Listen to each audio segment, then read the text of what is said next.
ಎಲ್ಲರಿಗೂ ನಮಸ್ಕಾರ. ಇವತ್ತು MTR ಗುಲಾಬ್ ಜಾಮೂನ್ ಮಿಕ್ಸ್ ಉಪಯೋಗಿಸಿ ಕರೆಕ್ಟಾಗಿ ಜಾಮೂನು ಹೇಗೆ ಮಾಡೋದಂತ ತೋರಿಸ್ತಿದ್ದೀನಿ. ತುಂಬ ಜನಕ್ಕೆ ಹಿಟ್ಟು ಕಲಿಸೋದು ಹಾಗೆ ಜಾಮೂನ್ ಒಡೆಯದೇ ಮಾಡೋದು ಕಷ್ಟ ಅಂತ ಹೇಳ್ತಾರೆ.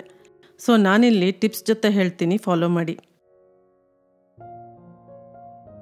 ಜಾಮೂನನ್ನು ಕಟ್ ಮಾಡಿ ತೋರಿಸ್ತಿದ್ದೀನಿ. ನೋಡಿ, ಮಧ್ಯ ಗಟ್ಟಿ ಆಗದೇನೆ ಸಾಫ್ಟಾಗಿ ಎಷ್ಟು ಚೆನ್ನಾಗಿ ಜ್ಯೂಸಿಯಾಗಿ ಬಂದಿದೆ. ಜಾಮೂನ್ ಮಾಡೋಕ್ಕೆ MTRನ 180 ಗ್ರಾಮ್ ಪ್ಯಾಕೆಟನ್ನು ಉಪಯೋಗಿಸ್ತಿದ್ದೀನಿ.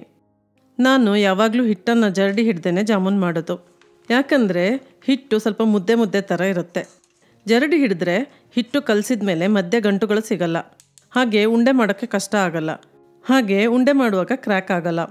ಸೊ ಈ ಥರ ಸ್ಪೂನಿಂದ ತಿಕ್ಕಿ ಜರಡಿ ಹಿಡಿದ್ರೆ ಹಿಟ್ಟು ಚೆನ್ನಾಗಿ ಪುಡಿಯಾಗಿ ಬೀಳುತ್ತೆ. ಮೆಜರಿಂಗ್ ಕಪ್ ಅಳತೆಯಲ್ಲಿ ಹೇಳೋದಾದರೆ 1.5 ಕಪ್ನಷ್ಟು ಜಾಮೂನು ಹಿಟ್ಟು ಇದೆ. ಈ ಜಾಮೂನ್ ಹಿಟ್ಟಿಗೆ 1/4 ಕಪ್ನಷ್ಟು ನೀರು ಹಾಕ್ತಿದ್ದೀನಿ. ನೀರನ್ನು ಸ್ವಲ್ಪ ಸ್ವಲ್ಪನೇ ಹಾಕ್ತಾ ಹಿಟ್ಟನ್ನು ಕಲಿಸ್ಬೇಕು. ಜಾಸ್ತಿ ನಾದಬಾರ್ದು.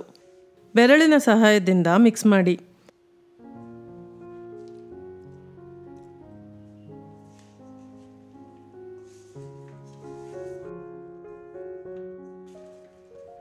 ನೋಡಿ, ಹಿಟ್ಟು ಇನ್ನೂ ಬಿಡಿಬಿಡಿಯಾಗಿ ರಫ್ ಆಗಿದೆ.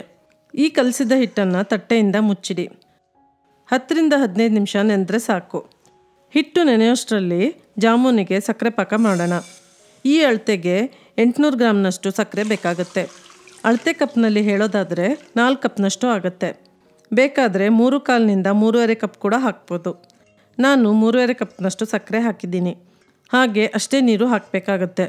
ಅಂದರೆ 3.5 ಕಪ್ನಷ್ಟು ನೀರು ಹಾಕಬೇಕಾಗತ್ತೆ. ಸಕ್ಕರೆ ಮಿಕ್ಸ್ ಮಾಡ್ತಾ ಕರಗಿಸ್ಬೇಕು. ನಾನಿಲ್ಲಿ 10 ರಿಂದ 12 ಕೇಸರಿ ಹೆಸಳನ್ನು ಹಾಕಿದ್ದೀನಿ. ಇದು ಆಪ್ಷನಲ್. ಸಕ್ಕರೆ ಕರಗುವಾಗ ಹಾಕಿದರೆ ಬಿಸಿಗೆ ಕೇಸರಿ ಕಲರ್ ಬಿಡುತ್ತೆ.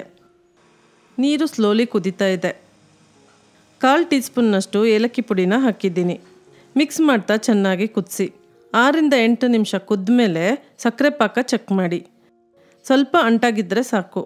ಒಂದೆಳೆ ಪಾಕ ಮಾಡಬಾರ್ದು. ಇಷ್ಟಾಗಿ 5 ನಿಮಿಷ ಕುದಿಸಿ ಸ್ಟವ್ನ ಆಫ್ ಮಾಡಿ. ಪಾಕ ತುಂಬ ತಣ್ಣಗಾಗಬಾರ್ದು. ತುಂಬ ತಣ್ಣಗಾದರೆ ಜಾಮೂನು ಪಾಕ ಹೀರಲ್ಲ. ಜಾಮೂನು ಉಂಡೆಗಳನ್ನು ಕರೆದು ಹಾಕೋಷ್ಟರಲ್ಲಿ ಸ್ವಲ್ಪ ತಣ್ಣಗಾದರೆ ಸಾಕು. ಸಕ್ಕರೆ ಪಾಕ ಮಾಡಿದ ಪಾತ್ರವನ್ನು ಸ್ಟವ್ನಿಂದ ಇಳಿಸಿ ಸೈಡ್ಗೆ ತೆಗೆದಿಡಿ.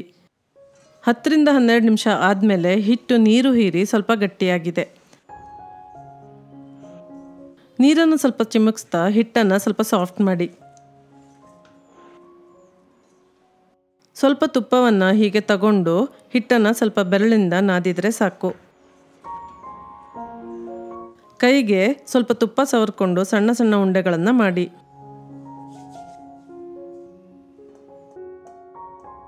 ನಾನಿಲ್ಲಿ ಸ್ವಲ್ಪ ಸಣ್ಣ ಸೈಜ್ ಉಂಡೆಗಳನ್ನು ಮಾಡಿದ್ದೀನಿ. ಉಂಡೆಗಳಲ್ಲಿ ಎಲ್ಲೂ ಕ್ರ್ಯಾಕ್ ಇರಬಾರ್ದು. ಕ್ರ್ಯಾಕ್ ಇದ್ದರೆ ಎಣ್ಣೆಯಲ್ಲಿ ಹಾಕಿದಾಗ ಒಡೆಯುತ್ತೆ.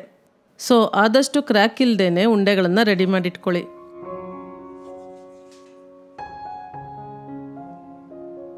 ಒಂದ್ಸಲಕ್ಕೆ 10 ಜಾಮೂನನ್ನು ಮಾಡಿ ಫ್ರೈ ಮಾಡ್ತಿದ್ದೀನಿ.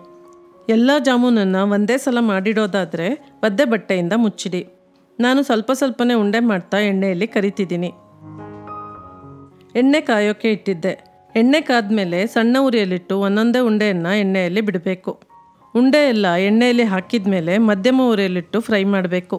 ಜಾಮೂನ್ ಉಂಡೆಗಳು ಎಣ್ಣೆಯಲ್ಲಿ ಹಾಕಿದ ತಕ್ಷಣ ತುಂಬ ಸಾಫ್ಟ್ ಆಗಿರುತ್ತೆ. ಸೊ ಈ ಥರ ಸ್ಲೋಲಿ ಸೌಂಟಿಂದ ಎಣ್ಣೆಯನ್ನು ಅಲಗಡಿಸ್ಬೇಕು. ಜಾಮೂನಿನ ಕಲರ್ ಸ್ವಲ್ಪ ಚೇಂಜ್ ಆಗ್ತಾ ಕಂದು ಬಣ್ಣಕ್ಕೆ ಬರುತ್ತೆ.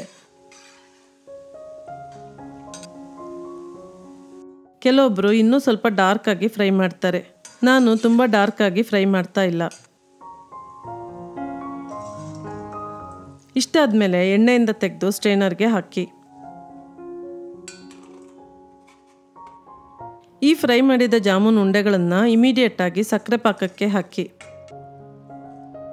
ಸೌಟಲ್ಲಿ ಸ್ಲೋಲಿ ಮಿಕ್ಸ್ ಮಾಡಿ. ಅದೇ ರೀತಿಯಲ್ಲಿ ಒಂದೊಂದೇ ಮಾಡಿಟ್ಟ ಜಾಮೂನ್ ಉಂಡೆಗಳನ್ನು ಎಣ್ಣೆಯಲ್ಲೇ ಹಾಕಿ ಸೆಕೆಂಡ್ ಬ್ಯಾಚನ್ನು ಫ್ರೈ ಮಾಡ್ತಾ ಇದ್ದೀನಿ.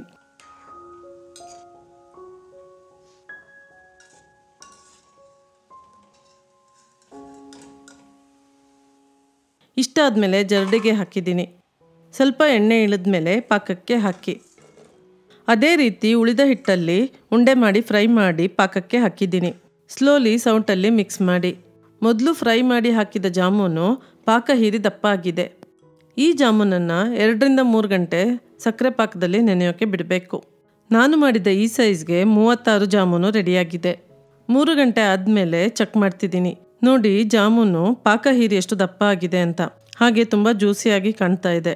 ಕಂಪ್ಲೀಟಾಗಿ ತಣ್ಣಗಾದ್ಮೇಲೆ ಒಂದು ಏರ್ಟೈಟ್ ಬಾಕ್ಸಲ್ಲಿ ಹಾಕಿಡಿ. ಹೊರಗಡೆನೇ ಇಡೋದಾದರೆ 4-5 ದಿನಗಳವರೆಗೆ ಇಡ್ಬೋದು. ಫ್ರಿಜ್ನಲ್ಲಿ ಇಟ್ಟು ತಿನ್ನೋದಾದರೆ 10-15 ದಿನಗಳವರೆಗೂ ಇಡ್ಬೋದು. ನೋಡಿದ್ರಲ್ಲ ಫ್ರೆಂಡ್ಸ್, ಹೇಗೆ MTR ಜಾಮೂನ್ ಮಿಕ್ಸ್ ಉಪಯೋಗಿಸಿ ಜಾಮೂನು ಮಾಡೋದು ಅಂತ. ನೀವು ಮನೇಲಿ ಟ್ರೈ ಮಾಡಿ ನೋಡಿ. ಇಷ್ಟವಾದರೆ ಲೈಕ್ ಮಾಡಿ ಮತ್ತು ನನ್ನ ಚಾನಲ್ಗೆ ಸಬ್ಸ್ಕ್ರೈಬ್ ಮಾಡಿ. Thank you.